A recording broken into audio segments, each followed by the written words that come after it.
உங்களுடைய தங்கம், வெள்ளி, வைர நகைகளை உடனே செல் பண்ணுமா?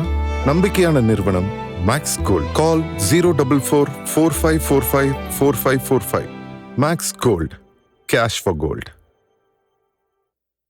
சுப்பிரமணியபுரம் படம், அந்த படத்தினுடைய பத்திரிகையாளர் காட்சி நுங்கம்பாக்கத்தில் உள்ள 4 Frames தேட்டர், அந்த தேட்டரில் தான் அந்த காட்சி போட்டாங்க. இன்ட்ரோல் முடிஞ்சு அந்த படத்தை பற்றி அப்படியே துரு பரபரன்னு அங்கங்கே பத்திரிகையாளர்லாம் பேசிகிட்டு இருந்தாங்க. முழு படமும் முடிஞ்ச பிறகு பல பத்திரிகையாளர்கள், சசிகுமார் எங்கே இருக்காரு, சமுத்திரகனி எங்கே இருக்காரு, எல்லா வெளியும் அதை தாண்டி வந்து இந்த படத்தோட இசையமைப்பாளர் எங்கே இருக்காரு, ஜேம்ஸ் வசந்தன் அப்படின்னு தேர்ந்தது. இதுதான் உண்மை. என்ன காரணம்னா, ஜேம்ஸ் வசந்தனை ஒரு தொலைக்காட்சியில் ஒரு நிகழ்ச்சி நடத்துபவராக அல்லது நிகழ்ச்சி தயாரிப்பாளராக, இந்த அது இது எதுன்னு மாதிரி, அப்போ ஏதோ ஒரு இந்த கேள்வி பதில் ப்ரோக்ராம் மாதிரிலாம் பண்ணுவார். வந்து இப்படியா தெரிஞ்ச நமக்கு இவருக்குள்ள ஒரு இவ்வளோ பெரிய மியூசிக் டைரக்டர் இருக்காரா, இவ்வளோ பிரமாதமாக போட்டிருக்காரு. சுப்பிரமணியம் படத்தினுடைய வெற்றிக்கு ஜேம்ஸ் வசந்தன் ஒரு காரணம். வந்து அப்படி தேட ஆரம்பித்தாங்க. அவ்வளோ பேட்டிகள் வர ஆரம்பிச்சுது. அப்புறம் வந்து அப்புறம் வந்து கொண்டாட ஆரம்பித்தாங்க. எங்கள் அனுராக் காஷ்யப் வந்து இந்த படத்தை பார்த்துட்டு யார் மியூசிக் இந்த படத்துக்கு வந்து பிரமாதமாக போட்டிருக்காரு அப்படிலாம் சொல்லி பாராட்டினதாக இன்னைக்கு வரைக்கும் அனுராக் காஷ்யப் வந்து இந்த படத்தை கொண்டாடிக்கிட்டு இருக்காரு. எங்கே போனாலும் அதை சொல்லிக்கிட்டு இருக்காரு. அப்படி வந்து தமிழ் சினிமாவில் ஒரு ட்ரெண்ட் செட்டர் படமாக சுப்பிரமணியபுரம் இருந்தது. அதற்கு மியூசிக் பண்ணவர் தான் ஜேம்ஸ் வசந்தன். இந்த ஊடகங்கள் அப்படி வந்து கொண்டாடின ஒரு நபர் தான். அதுக்கப்புறம் பார்த்தீங்கன்னா ஒரு 4 படமோ 5 படமோ தான் மியூசிக் பண்ணார். அதுக்கப்புறம் பண்ணலை. அதுக்கான காரணம் என்னன்னு தெரியல. வந்து சொல்கிறதுக்கான காரணம் என்னென்னா, இவருக்குள்ளே இவ்வளோ திறமை இருக்குதா அப்படின்னு வந்து நமக்கு ஏதாவது ஒரு இடத்தில் ஒரு ஒரு ஒரு இது வந்து ப்ரூவ் பண்ணும்போது தான் நமக்கு தெரிய ஆரம்பிக்கும். அடடா பிரமாதமாக பண்ணியிருக்காருப்பா அப்படின்னு. அப்படி வெளிப்பட்டவர் தான் ஜேம்ஸ் வசந்தன். என்னென்னா, இவர் கூட எப்படி இந்த மியூசிக் டைரக்டர் ஆனார் அப்படின்னா, கொடைக்கானலில் ஒரு தனியார் பள்ளியில் ஒரு மியூசிக் வாத்தியாராக இருந்திருக்காரு. அந்த பள்ளியில் வந்து படித்தவர் தான் சசிகுமார். அதனால் அந்த வாத்தியாருடைய திறமையை அவர் தெரிஞ்சுக்கிட்டு, எதிர்காலத்தில் படம் பண்ணால் நம்ம வந்து நம்ம படத்துக்கு ஒரு மியூசிக் டைரக்டராக போடுவோன்னு அதை வந்து அவர் வந்து போட்டார். படம் இட்டு ஜேம்ஸ் வசந்தன் ஒரு வேளை நினச்சிருந்தா, அது என்ன காரணம் தெரியல, நேரத்துக்கு பார்த்தீங்கன்னா ஒரு 50 படத்துக்கு மியூசிக் பண்ணியிருக்கலாம், 100 படத்தை கூட தாண்டி இருக்கலாம். என்ன காரணம் தெரியல. அதே வேளையில் அந்த படம் ஓடி கொஞ்ச நாள் ஆகி ஜேம்ஸ் வசந்தன் கண்ணா முன்னான்னு இளையராஜாவை வந்து பொதுவெளியில் திட்டுறது, மீடியாவில் திட்டுறது, ஒரு பண்பற்றவர், ஒரு நாகரிகம் தெரியாதவர், ஒரு தற்கூரி, இந்த மாதிரி ரேஞ்சில் பேசிகிட்டு இருந்தார். அது எதுக்குன்னு அதுக்கப்புறம் நம்ம போகலாம். அது என்ன காரணம்னு போகலாம். அதுக்கு முன்னாடி நேற்று நீலாங்கரை, திருவான்மையூர் நீலாங்கரையில் ஒரு ரெஸ்டாரண்ட்டுக்கு போயிட்டு ஜேம்ஸ் வசந்தன் சாப்பிட்ருக்காரு. சாப்பிட்டுட்டு வந்து பார்க்கும்பொழுது அவருடைய காருடைய பின்பக்க சைடில் இருக்கிற அந்த கண்ணாடி வந்து கல் எடுத்து அடித்து உடச்சிருக்காங்க. அந்த கல் கூட அந்த சீட்டு மேலே இருக்குது. இதை யார் அடித்தாங்க, என்ன அடித்தாங்கன்னு தெரியல. அவரே கூட ஒரு பதிவு போட்டிருக்காரு. இதை பண்ணுறது வந்து ஒரு தருதலையா அல்லது தற்கூரியா அப்படின்னு ஒரு கேள்வி கேட்டிருக்காரு. அவரே கூட ஒரு வீடியோவும் வெளியிட்டிருக்காரு. சரி, ஓகே, இதை வந்து எதுவும் போலீஸ் கம்ப்ளைண்ட் எதுவும் கொடுக்க வேணாம் அப்படின்னு சொல்லி, பக்கத்தில் தான் திருவான்மையூரில் தான் என் வீடு, அங்கே எடுத்து போய் நிறுத்திட்டு அது ஒரு வீடியோவை எடுத்து ஃபேஸ்புக்கில் போட்ட பிறகு அது பயங்கர வைரலாக மாறி, அப்புறம் போலீஸ் ஃபோன் பண்ணி என்ன வந்து கம்ப்ளைண்ட் கொடுக்குறீங்களான்னாங்க. கொடுக்குறேன்னு சொன்ன பிறகு கொடுத்தாச்சு. உண்மையான குற்றவாளி யாருன்னு அங்கே இருக்கிற சிசிடிவி கேமரா மற்றதை வச்சு என்னத்தையும் கண்டுபிடிச்சிருக்கலாம், எனக்கு தெரியல. வந்து கண்டிப்பாக அதுக்கான வசதிகள்லாம் இருக்குது. இன்றைக்கி வந்து ஒரு தவறை செஞ்சுட்டு அவ்வளோ சீக்கிரம் யாரும் தப்பிச்சு போக முடியாது. அதுவும் சென்னை மாதிரியான பெருநகரத்தில் சுற்றி இந்த 3வது கண் எங்கே வேணாலும் இருக்குது. வந்து நீங்கள் எந்த விதத்துலையும் வந்து ஓடியோ ஒளியோ முடியவே முடியாது. அப்படி இருக்கும்போது அதுக்கு யாருன்னு தெரிஞ்சு போயிடும். அதே வேளையில் அவர் தருதலையா தற்கூரியா அப்படின்ற ஒரு கேள்வியை கேட்டு வச்சிருக்காரு. அது நேரடியாக அவர் சொன்னாலும் மறைமுகமாக விஜய் ரசிகர்கள் தான் அதை பண்ணியிருப்பாங்களோ, விஜய் தொண்டர்கள் தான் பண்ணியிருப்பாங்களோ, விஜய் மீது ஒரு தீவிர அன்பு கொண்டவர்கள் யாராவது இந்த மாதிரியான வேலையை செஞ்சிருப்பாங்களோ அப்படின்ற விதத்தை சொல்லியிருக்காரு. ஆனால் அதை செய்தது மிகப்பெரிய தவறு. ஒரு கல்லை தூக்கி அடிக்கிறது வன்முறைக்கான ஒரு விஷயம், மிகப்பெரிய வன்முறைக்கான விஷயம் கூட சொல்லலாம். ஒரு கல்லு தான் ஆரம்பிக்கிற பிரச்சனை தான் மிகப்பெரிய கலவரத்தில் போய் முடியும். அது அந்த கலவரம் லட்டி சார்ஜாக மாறும், துப்பாக்கி சூடாக கூட மாறி இருக்குது. அது மிகப்பெரிய தவறு. யார் செய்திருந்தாலும் அது கிடையாது. அது வந்து ஒத்துக்கும். காரணம் என்னன்னா, இன்றைய அரசியலில் நம்ம இந்த கட்சி அந்த கட்சின்னு சொல்ல வந்து மக்கள் வந்து வன்முறையை பார்த்து எப்போ மாறுதலுக்கு யாராவது மாற்றமாக ஒருத்தர் வரட்டும் அப்படின்ற மனநிலைக்கு வந்திருக்காங்க. அது ரிசல்ட்டு 4ஆம் தேதி தெரிய போகுது.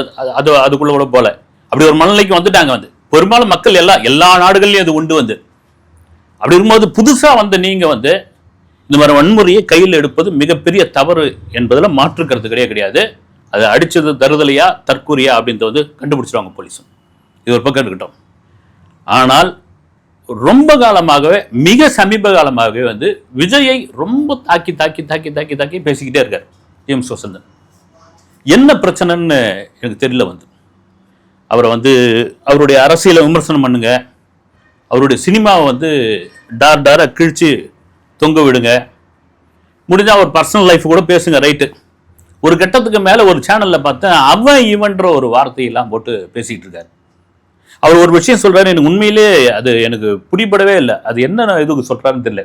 உங்கள் அப்பாவை வச்சு தானே நீ வந்த, உங்கள் அப்பாவை வச்சு தானே நீ ஆரம்பத்தில் வந்து ஒரு துணை கதாபாத்திரத்தில் நடித்த மாதிரி தெரியலையே. வந்து நாளை திருப்பு படத்துலாம் ஹீரோ தானே. வந்து சரி, அவர் சொல்கிறாரு துணை கதாபாத்திரத்தில் நடித்த நீ நடிப்பு தானே, உனக்கு அரசியல் பற்றி உனக்கு என்ன தெரியும், அரசியல் உனக்கு என்ன அனுபவ அறிவு இருக்குது. இப்படியா குழப்பி அவர் சொல்ல வர மொத்த விஷயம் என்னன்னா, நடிகை வேலையை பாரு, உன் நடிக்கிறது தான் வேலை. நீ வந்து சிஎம் ஆகணும், பிரதமர் ஆகணும், ஜனாதிபதி ஆகணும், இந்த எந்த ஆவணம்லாம் வேணாம். நடிக்கிறியா, ஆக்ஷன் கட் சொல்றாங்களா, நீ நடிச்சுட்டு போயிடு. அப்படி பார்த்தா வந்து இவர் முன்னாள் முதல்வர்கள் எம்ஜிஆர், ஜெயலலிதா அம்மா, ஏன் கலைஞர் கூட வச்சுங்க, அவர் சினிமாவில் இருந்து வந்தவர் தான், நடிகர் இல்லை, சினிமாவில் இருந்து வந்தவர் தான். ஆந்திராவில் என்டிஆர், கொடிக்கட்டி பிறந்தவர் என்டிஆர், இப்போ இருக்கிற பவன் கல்யாண், எல்லாரையும் தான் அவர் அவமதிக்கிறாரோ அப்படின்னு தோணுது. வந்து ஏங்க இவங்க தான் அரசியலுக்கு வரணும்னு ஏதாவது எழுதப்பட்டிருக்கிறதா? அந்த இன்டர்வியூவில் தெளிவான ஒரு விஷயமே கிடையாது. பார்க்குற இடம் பூரா வந்து விஜயை வந்து எதிர்த்து பேசுறது. எனக்கு என்ன ஏதாவது ஒரு காரணம் சொல்லலாம் இல்லைங்களா? நான் விஜய் இது மாதிரி நான் ஒரு விஜய் படத்தில் கமிட் ஆனேங்க, மியூசிக் டைரக்டரா, எல்லாம் ரெடி ஆகிடுச்சுங்க. ஒரு உதாரணத்துக்கு சொல்கிறேன். நான் கடைசி நேரத்தில் வந்து எனக்கு ஒரு டியூன் போட்டு காமிங்கன்னு சொன்னார் விஜய். போட்டு காமிச்சேன். இதெல்லாம் ஒரு டியூனாங்க, வந்து இதெல்லாம் ஒரு இதுவாங்க நீங்கள் அப்படின்னு அந்த ப்ரொடியூசரை எதிர்க்க கூப்பிட்டு தால உடனே அனுப்புங்க அப்படின்னு சொல்லி அமுச்சு விட்டார். என்ன அப்படி ஒரு பெரிய படத்தினுடைய வாய்ப்பை வந்து கெடுத்த ஒரு விஜய் தான். அதனால் நான் சும்மா விட மாட்டேன் அப்படின்னா ரைட்டு. வந்து சரி, நான் இங்கே மதத்துக்குள்ளே வர விரும்பலை, ஆனால் அதையும் ஒரு காரணமாக சொல்கிறேன் நான். ஏன்னா அவரும் கிறிஸ்துவர் தான், விஜயும் கிறிஸ்துவர் தான், ஆரம்பத்தில் சொல்லிடுறாங்க. இது வந்து எங்கள் மத கோட்பாடுக்கு எதிரான ஒரு விஷயங்களை பண்ணிட்டு இருக்காரு. இது வந்து அது சரியான இல்லை. ஒரு நல்ல கிறிஸ்துவர் இதெல்லாம் பண்ண மாட்டாங்க, இதெல்லாம் செய்யக்கூடாத ஒரு விஷயம் அப்படின்னு அதுக்கு ஏதாவது உதாரணம் சொல்கிறாரா? அதுவும் கிடையாது. ஆனால் கடுமையான விமர்சனம் தொடர்ச்சியாக இருக்கிறதுக்கான காரணம் என்னன்னு சத்தியமாக எனக்கு புரியல. வந்து அது ஜேம்ஸ் வசந்தனுக்கே வந்து உரித்தான ஒரு விஷயம். இப்போ அப்படியே ரீவைண்ட் பண்ணி இளையராஜா மேட்டருக்குள்ளே வரும். சுப்பிரமணியபுரம் இட்டு பட்டி தொட்டி எங்கும் பட்டையை கிளப்பிக்கிட்டு இருக்கு. எல்லா ஊடகங்கள்லையும் வந்து ஜேம்ஸ் வசந்தன் பேட்டி கொடுத்துட்டு இருக்காரு. திடீர்னு இளையராஜா மீது ஒரு வன்மமான ஒரு பேச்சு ஆரம்பிக்கிறார். பண்பற்றவர், நாகரிகம் தெரியாதவர், அது இதுன்னு. அதன் பிறகு என்னன்னு அப்போ சினிமா நிருபர்கள் விசாரித்த போது சுப்பிரமணியபுரத்தில் ஒரு பாட்டு வரும்ல, சிறு பொன்மணின்னு, அது இளையராஜாவுடைய கல்லுக்குள் ஈரம் படத்தினுடைய பாடல். அது மிகப்பெரிய 8 பாடல். அந்த பாடலை என்னுடைய அனுமதி இல்லாமல் ஏன் பயன்படுத்தின்னு நோட்டீஸ் கொடுத்துட்டு அதற்கு ஏதோ இவர் விளக்கம் சொல்ல போனதாக நேரில் போய் சொல்லுவோம். அப்போ வந்து இளையராஜா கண்ணாமண்ணான்னு திட்டிருக்காரு. அந்த கோபத்துடைய வெளிப்பாடு தான் இப்படியெல்லாம் வந்து அவர் பேசியிருக்காரு. இது எந்த விதத்தில் நியாயங்க? வந்து ஒரு பாடலை, அவருடைய பாடலை அனுமதி பெறாமல், இதில் வந்து சசிகுமாருக்கும் பங்கு உண்டு. வந்து ஏன்னா அந்த படத்தினுடைய மிகப்பெரிய வெற்றிக்கு அந்த பாடல் தாங்க காரணம். அந்த படம் முழுக்க அந்த பிஜிஎம் போயிட்டே இருக்கும். வந்து குறிப்பாக அந்த கதாநாயகியும் காமிக்கும் போதெல்லாம் அந்த பிஜிஎம் வந்துக்கிட்டே இருக்கும். அது அப்போ அவர் வந்து அவருடைய கண்டென்ட் எடுத்து யூஸ் பண்ணால் சும்மா விடுவாரா? இசைஞானி தானே அவர். உங்கள் இதுவே எடுத்து ஏதோ ஒரு யூஸ் பண்ணியிருக்காங்க, நீங்கள் சும்மா விடுங்க. இதுக்கே சம்மந்தம் இல்லாத விஜயே போட்டு இந்த வருவம் இருக்கிறீங்க அப்படின்னா சும்மா இருப்பீங்களா? இதெல்லாம் விட ஒரு படி அதிகமாக போய் இளையராஜா வந்து அமெரிக்காவில் நியூயார்க்கில் ஒரு நிகழ்ச்சியில் போய் கலந்துக்கிறாரு. அப்போ ஏதோ ஒரு ஒரு உரையாடல் ஒன்று வருது. இறந்த பிறகு உயிர்த்தெழுந்தவர் வந்து ஜீசஸ் தான் அப்படின்னு ஒரு விவாதம் வரும்பொழுது அதை இவர் வந்து இளையராஜா மறுக்கிறார். வந்து இது கிடையாது. அவருடைய கருத்து வந்து இது கிடையாது. எனக்கு தெரிஞ்ச வரைக்கும் இறந்த பிறகு உயிர்த்தெழுந்தவர் வந்து ரமண மகரிஷி தான் அப்படின்னு அவர் சொல்றாரு. அந்த கருத்தை சொல்றாரு. அதுக்கு ஆதரவும் எதிர்ப்புமா இருந்தது. வந்து அது பெரிய விவாத பொருளமா இருக்கு. அந்த சமயத்தில் மிக கடுமையாக இளையராஜா அவர்களை விமர்சனம் செய்தவர் தான் ஜேம்ஸ் வசந்தன். நீங்கள் அதுக்கான ரெக்கார்ட்லாம் இருக்குது, நீங்கள் பார்த்துங்க. கடுமையாக விமர்சனம் செஞ்சவர் தான். ஏன்னா இளையராஜாவுடைய ஒரிஜினல் பேர் டேனியல் ராஜையா தான். அதுக்கு மேலே நான் போக விரும்பலை. ஆகச்சிறந்த மகா கலைஞன். நீங்கள் இளையராஜாவுடைய தனிப்பட்டதெல்லாம் விட்டுருங்க. இன்னைக்கு இந்திய சினிமா, உலக சினிமாவிற்கு, உலக இசைக்கு ஒரு மிகப்பெரிய எடுத்துக்காட்டு. அவர் ஒரு கருத்தை சொல்றாரு. ரமண மகரிஷி தான் சொல்றாரு. நீங்க மறுத்திருக்கலாம், அதுக்கு ஒரு விளக்கம் சொல்றான். ஆனா அந்த அளவுக்கு கடுமையான ஒரு விமர்சனத்தை முன் வச்சவர் இவர். சொல்றதுக்கான காரணம் என்னன்னா, அது மாதிரி விஜய் கூட ஏதாவது உங்களுக்கு பிரச்சனை இருக்குதா? விஜய் இல்லை ஏன் சார் நீங்க என்னுடைய இந்த பாட்டை நீங்க எடுத்து யூஸ் பண்ணிட்டீங்க, இல்லை என்னுடைய வசனத்தை தூக்கி நீங்க மியூசிக்ல சேர்த்துட்டீங்க அப்படின்னு ஏதாவது கூப்பிட்டு திட்டிருக்காரா? இல்லை உங்களுக்கு அவருக்கு ஏதாவது வாய்க்க வரப்பு தகராறு இருக்கா? எதுவுமே இல்லை. ஆனால் தொடர்ச்சியாக இந்த தற்கூறின்ற வார்த்தையை பயன்படுத்துகிறார். இப்போ ஊடகம் மேலேயும் அவருடைய கோபத்தை ஒரு பக்கம் காமிக்கிறார். அதுக்கு ஒரு சின்ன சம்பவத்தை மட்டும் நான் சொல்றேன். இந்த ஊடகங்கள் எந்த அளவுக்கு உங்களுக்கு சப்போர்ட் பண்ணிச்சுன்றது நீங்க மறந்துருக்க மாட்டீங்க. ஒரு ஜேம்ஸ் வசந்தனுடைய பக்கத்து வீட்டு பெண்மணிக்கும் இவருக்கும் தகராறு அப்படின்னு சில வருடங்களுக்கு முன்னாடி ஆகி அப்புறம் போலீஸ் அவரை கைது பண்ணாங்க. அது கூட ஒரு பதிவு ஒன்று போட்டிருந்தார், ஒரு பேட்டியை கூட கொடுத்திருந்தாரு. நான் என்ன பண்ணேன்னு தெரியல, திடுதிப்புன்னு ஒரு 40 போலீஸ் கூட்டு போய் கோர்ட்டு கைது பண்ணி கூட்டு போயிட்டாங்க அப்படின்னு நான் என்ன பண்ணேன்னா, அதுக்கு பல பேர் கண்டனம் தெரிவிச்சாங்க. பக்கத்து வீட்டு சண்டைன்னு கூட சொல்லலாம். அந்த அம்மா என்ன சொல்லி கம்ப்ளைண்ட் கொடுத்துருந்தது. அப்போ செய்தி என்னன்னா, என்னை ஆபாசமாக திட்டினார், ஆபாசமாக சைகை காட்டினார் அப்படின்ற மாதிரி அந்த லேடி, ஒரு 63 64 வயது இருக்குன்னு அந்த லேடி சொன்னதாக அந்த கேஸ் எடுக்கப்பட்டது. அதன் பிறகு தமிழில் உள்ள புலனாய்வு பத்திரிகைகள் வெளியிட்ட செய்தி அதனுடைய உண்மையா என்னன்னா, அந்த சொன்னாங்க இல்லைங்களா, அந்த லேடி அவங்க கேரளாவை சேர்ந்தவங்க. அவருடைய மகன் அயல்நாட்டில் ஒரு பெரிய பொறுப்பில், உயர் பொறுப்பில், அரசாங்கத்தினுடைய உயர் பொறுப்பில் இருக்கிற ஒருத்தர் அவங்களுக்கு என்னென்ன பக்கத்தில் இருக்கிற இந்த வீட்டை விலைக்கு வாங்கிக்கலாம், கொடுத்தாங்கன்னா வாங்கிக்கலாம் அப்படின்னு கேட்டு அது ஒரு வாய் தகராறாக மாறி இருக்குது. வாய் தகராறு மாறினபோது தன் மகனுக்கு அவங்க இந்த விஷயத்தை சொல்லி கொஞ்சம் ஒரு ப்ரெஷர் கொடுத்துருக்காங்க.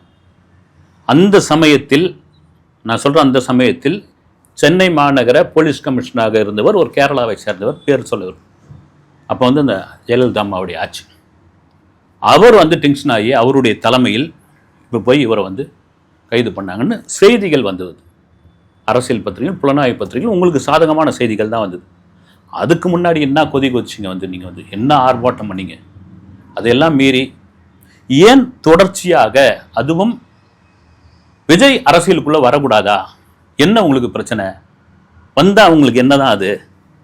ஆனால் கண்ணா முன்னா பேசிக்கிட்டே வரீங்க நீங்கள். இங்கே ஒருத்தருக்கு தனிப்பட்ட காழ்ப்புணர்ச்சி இருக்கலாம். அந்த காழ்ப்புணர்ச்சி கோபமாகவோ வேற இப்போ இருக்கிற மாதிரி சமூக ஊடகங்களில் ஒரு பதிவாவோ இல்லை நேரடியாக அவருக்கு நான் இதுதாங்க அப்படின்னு சொல்லிட்டு போகலாம்.